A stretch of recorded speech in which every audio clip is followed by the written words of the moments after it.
Hey humans, welcome to Read to Me, Matt Dunn. I'm Matt Dunn, and I'm gonna read to you. Gonna read to you. You're gonna get read to. I'm gonna do it. Oh, fuck. We're reading Pride and Prejudice, not Frankenstein. Pride and Prejudice by Jane Austen. We're on Chapter 6, Part 1, Part 2, and apparently I am broken.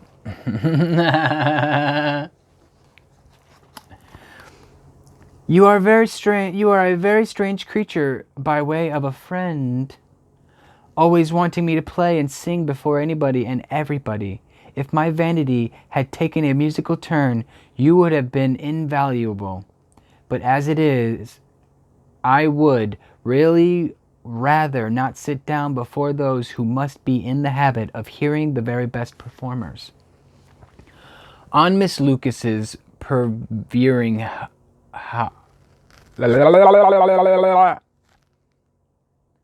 on Miss Lucas's persevering, however, she added, "Very well, if it must be so, it must." And gravely glancing at Mr. Darcy, "There is a fine old saying, which everybody here is, of course, familiar with. Keep your breath to cool your porridge, and I shall keep mine to swell my song." Her performance was pleasing, though by no means capital.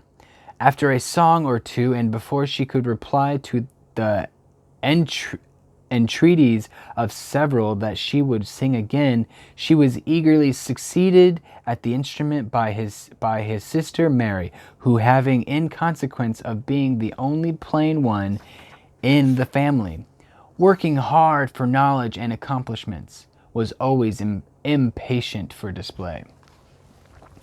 Mary had neither genius nor taste, and though vanity had given her application, it had given her likewise a pedantic air and conceited manner, which would have injured a higher degree of excellence than she had reached. Elizabeth, easy and unaffected, had been listened to with much more pleasure, though not playing half so well, and Mary, at the end of a long concerto, was glad to purchase praise and gratitude by Scotch and Irish airs, at the request of her younger sister, who, with some of the Lucases and 2 or 3 officers, joined eagerly in dancing at one end of the room. Mr. Darcy stood near them in silent indignation at such a mode of passing the evening, to the exclusion of all conversation, and was too much engrossed by his thoughts to perceive that Sir William Lucas was his neighbour, till Sir William thus begun. "What a charming amusement for young people this is, Mr. Darcy. There is nothing like dancing after all. I consider it as one of the first refinements of polished societies." Certainly, sir. And it is the advantage also of being in vogue amongst the less polished societies of the world. Every savage can dance. Sir William only smiled. "Your friend performs delightfully," he continued after a pause, on seeing Bingley join the group. "And I doubt not that you are an adept in the science yourself, Mr. Darcy?" You saw me dance at Meryton, I believe, sir." "Yes, indeed, and received no inconsiderable pleasure from the sight. Do you often dance at St. James?" "Never, sir." "Do you think it would be a proper compliment to the place?" "It is a compliment which I never pay to any place if I can avoid it." "You have a house in town, I conclude?" Mr. Darcy bowed.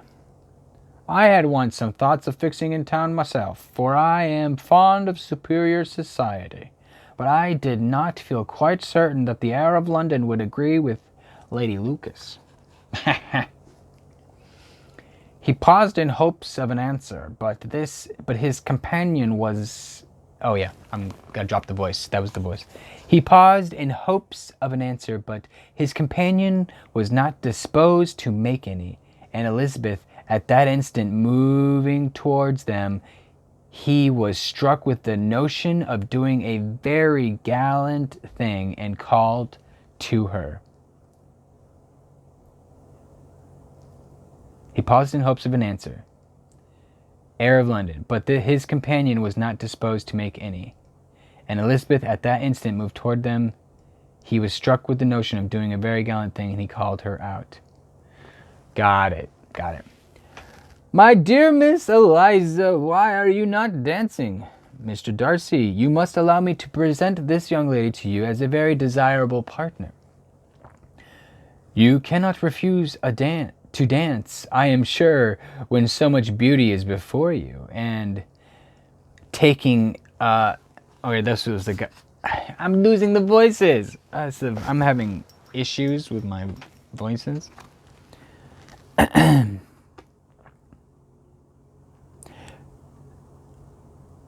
Mr. Darcy, with grave propriety, requested to be allowed the honor...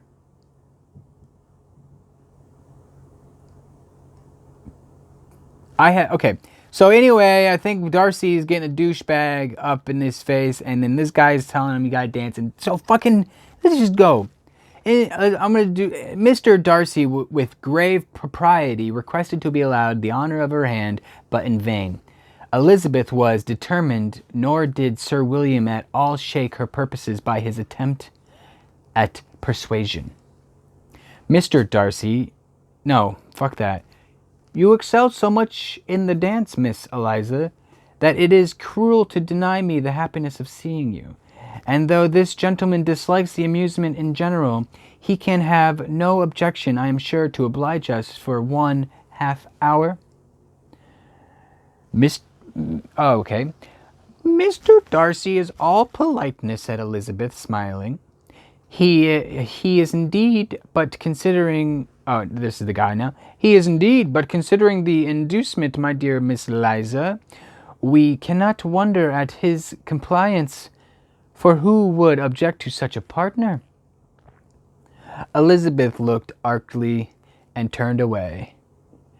Her resistance had not injured her with the gentleman, and he was thinking of her with some complacency when thus accosted by Miss Bingley.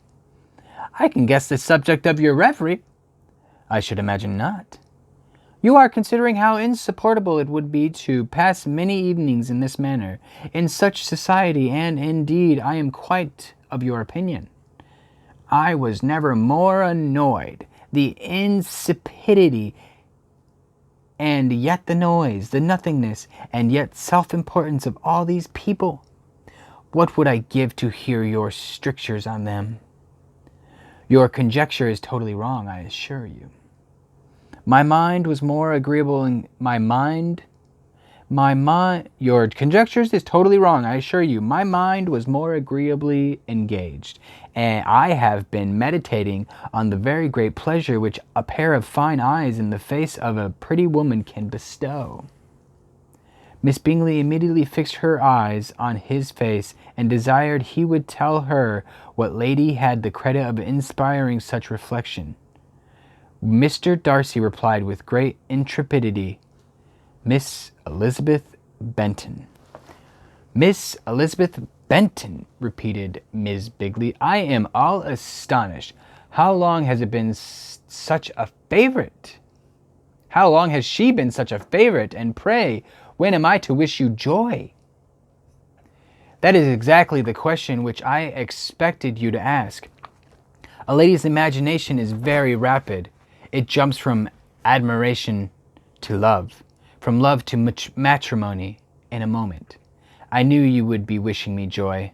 Nay, if you were so serious about it, I shall consider the matter as absurdly settled. You will have a charming mother-in-law indeed, and of course she will be always at Pemberley with you. He listened to her with perfect indifference while she chose to entertain herself in this manner.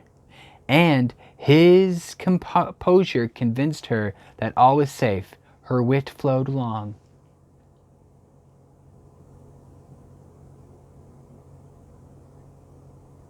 Anyway, that was chapter 6, and we're just getting to know more of the characters and more ideas.